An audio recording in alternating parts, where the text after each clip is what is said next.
your favorite coach, Christian Gullbrandsson. All right. Okay. Yeah.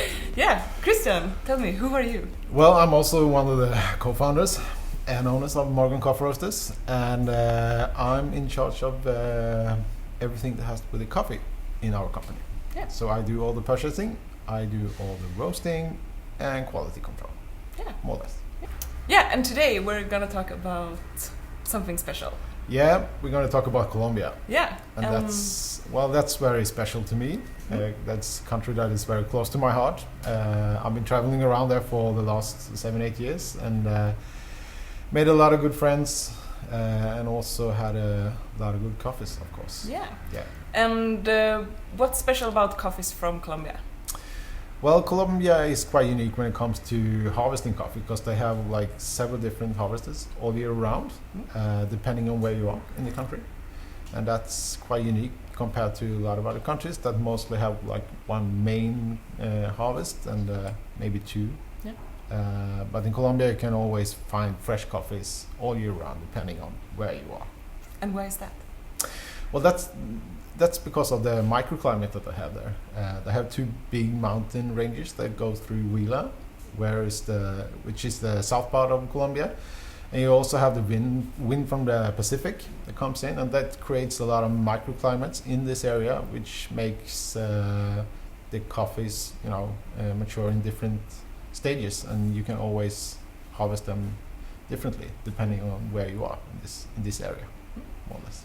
So the harvest can be different, and is the taste profiles of the coffees different as well, depending on where you are?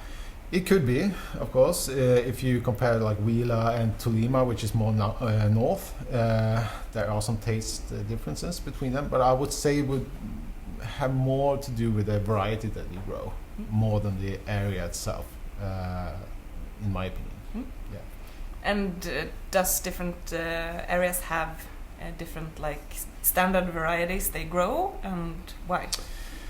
The most common varieties that you grow in Colombia is Caturra and Castillo and Variedad Colombia. But the last 4 or 5 years, from my point of view, it's been changing a lot, and that's because of the leaf rust that's been affected the country. So now and what is leaf rust? Leaf rust is a disease that more or less killed the coffee plant, I would say, in the short version. Yeah. It's a bad thing. It's a bad thing. Yeah. It is. But then they have come up with varieties that is resistant to this. And one of those are Tabi, for example. You have the Castillo, and Variedad Colombia is one of those as well. And a lot of producers are switching from, like, say, Caturra, which has been really affected, to maybe Tabi instead. That's what we see a lot of times. And what's the biggest taste difference between those varieties? If they change the variety, maybe then. Well, it's hard to say. Depending also where you grow it and how it's produced and how you do everything around the coffee. But of course, there are taste difference between the different varieties, and that's the biggest thing when it comes to taste profiles in this country, I would say. And do you have a favorite region? Well, we buy the most of the coffees from Huila, and there are different areas in Huila, of course, that we buy coffees from. One of these are Turkey, for example. We also buy coffees from an area called Palestina, and we have bought coffees from San Agustin, Gigante. So there are many areas in Huila that we tend to like. Yeah. So you've cupped a lot of coffees from Colombia, tried a lot of coffees, bought a lot of coffees. Yeah. What are you looking for in a really good Colombian coffee? Well, always, we tend to like coffees with high sweetness, good structure, and clean coffees, of course. And we don't tend to like coffees that has too much processed flavors, if you know what I mean. What do you mean? Well, a processed flavor is for me like when it tastes too fermenty, or when it has not really natural sweetness to it, like natural fruit flavors. I want the coffee is like a tropical fruit, so I want it to taste like that. Nothing else. So that's what I'm looking for. I'm really into these washed natural fruit flavor coffees that are really clean as well, with a good structure into it as well. And that's something you can find in Colombia? Well, for me, Colombian coffees has one of those countries that have most of that, I would say.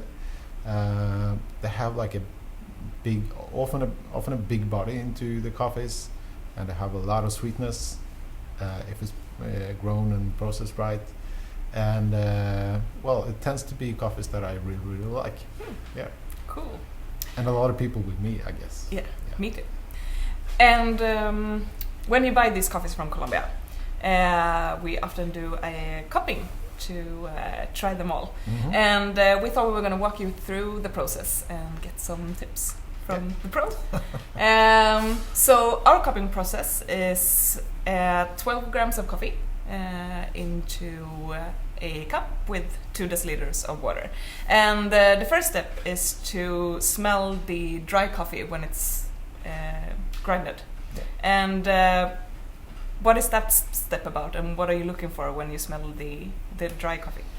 Well, then that's the first impression of what this coffee is about, more or less.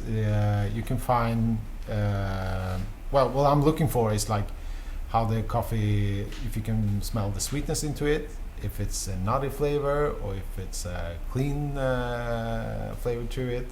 You can also find if the coffee has some defects, like moldiness or too much earth flavors or nuttiness or whatever it could be.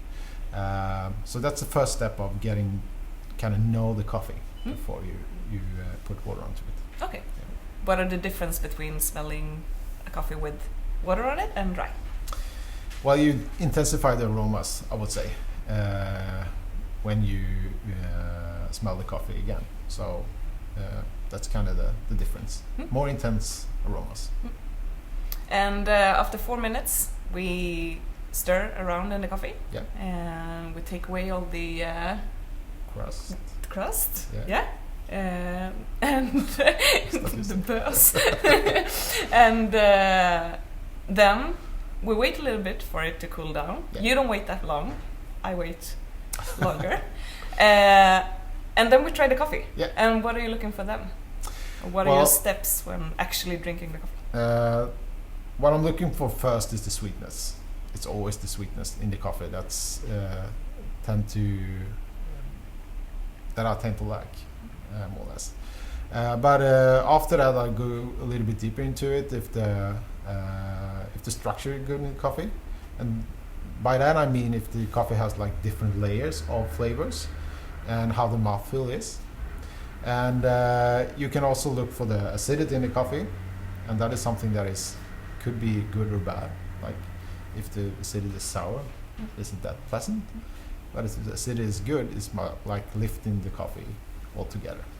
So that's what I more or less looking for. But the sweetness is the key in the coffee, more or less always. Yeah. And that's it. So I hope these tips will help you a little bit while you are diving into the cupping bowls at your home or wherever you are. So it's been a pleasure to help you out a little bit. Yeah. And if you want to learn more about our coffee and us, we have an Instagram, Morgon Coffee Roasters, and a webpage, morgoncoffeeroasters.com. And thank you so much to Leaderboard for including us in this game and to sharing our coffee. And good luck. Good luck to all the players. Yeah. See you soon. Yeah. I hope. Bye.